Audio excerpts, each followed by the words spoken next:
တချိန်ကတကြံရဲ့အမှတ်သားဟာမိုးဆက်တွေရဲ့အေးမြမှုနဲ့လမ်းမတွေပေါ်မှာပျော်ရွှင်စွာရေကစားနေကြတဲ့လူငယ်တွေရဲ့ရေသံတွေ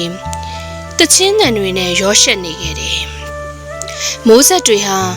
လူတွေကိုလန်းဆန်းစေတဲ့အပြင်စိတ်ထဲကအပူပင်တွေကိုပါဆေးကြောပေးနိုင်တယ်လို့လူအများကယုံကြည်ခဲ့ကြတယ်။ဒါပေမဲ့ဒီနှစ်တကြံမှာတော့အရာအလုံးဟာတိတ်ဆိတ်လို့နေတယ်။ရေပက်ခံထွက်တဲ့လူငယ်တွေရဲ့အော်ဟစ်တန်တွေအစားစိုးရိမ်ကြောင်ကြမှုတွေနဲ့တိုးတိုးတီတီပြောဆိုနေတဲ့အတန်တွေကိုပဲကြားနေရတယ်။လွန်ခဲ့တဲ့နှစ်တွေကဆိုရင်တကြံနီးလာတာနဲ့အမျှတစ်မျိုးလုံးမန်းတက်ဆောက်တဲ့သူတွေတချင်းတန်တွေနဲ့စူညံနေတတ်တာပေါ့။အခုတော့အိမ်တိုင်းမှာတကားတွေပိတ်ထားပြီးလူသူကင်းမဲ့နေတဲ့လမ်းမတွေဟာ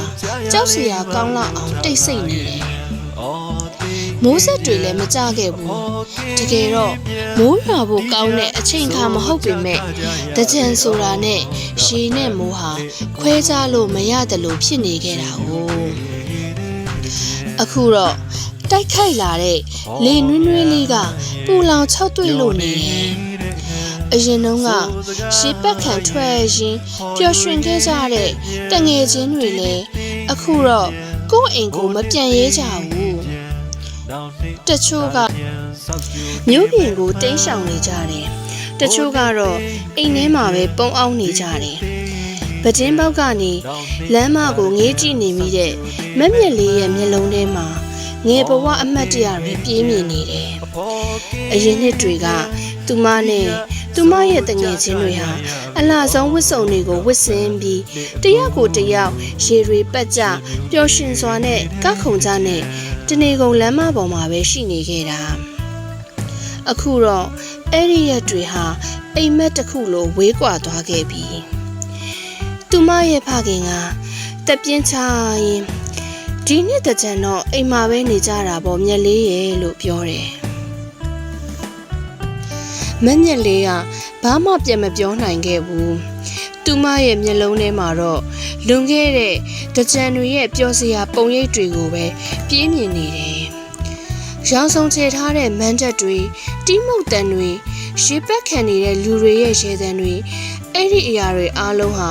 အခုတော့တန်းတစရာတွေဖြစ်ကုန်ပြီ။ညနေဆောင်တော့မက်မြက်လေးရဲ့အမေကရိုးရာတကြံထမင်းခင်းတွေကိုပြင်ဆင်တယ်။တကြံမှာမပေါမဖြစ်တဲ့မုံလုံးရေပေါ်ကိုလည်းသူတို့မိသားစုအတူတူလုပ်ကြတယ်။ဒါပေမဲ့အရင်နှစ်တွေကလိုပျော်ရွှင်မှုကတော့ပျောက်ဆုံးနေတယ်။မုံလုံးရေပေါ်ထဲမှာငရုတ်သီးထည့်ပြီးနောက်ပြောင်ကြတဲ့အလေးထားလေးတောင်ဒီနှစ်တော့ဘသူကိုမှနောက်ပြောင်ခြင်းစိတ်မရှိကြဘူး။အိမ်နောက်ဖေးကခရီးပင်အောက်မှာတယောက်တည်းထိုင်နေမိတဲ့မက်မြက်လေးရဲ့မျက်လုံးထဲမှာမျက်ရည်တွေစို့လာတယ်။လေထဲမှာခရီးပွင့်ရနှံ့လေးတွေလွင့်ပြန်နေတယ်။နောက်နှစ်တကြံမှာတော့အားလုံးအရင်လိုပြန်ဖြစ်ပါစေလို့သူမတိတ်တဆိတ်ဆုတောင်းနေမိတယ်။မိုးဆက်တွေပြန်ကြလာမဲ့တကြံကိုသူမမျှော်လင့်နေမိတယ်။ပျော်ရွှင်မှုတွေရည်တံတွေပြန်လဲရှင်တန်လာမဲ့တကြံကိုသူမတန်းတနေမိတော့တယ်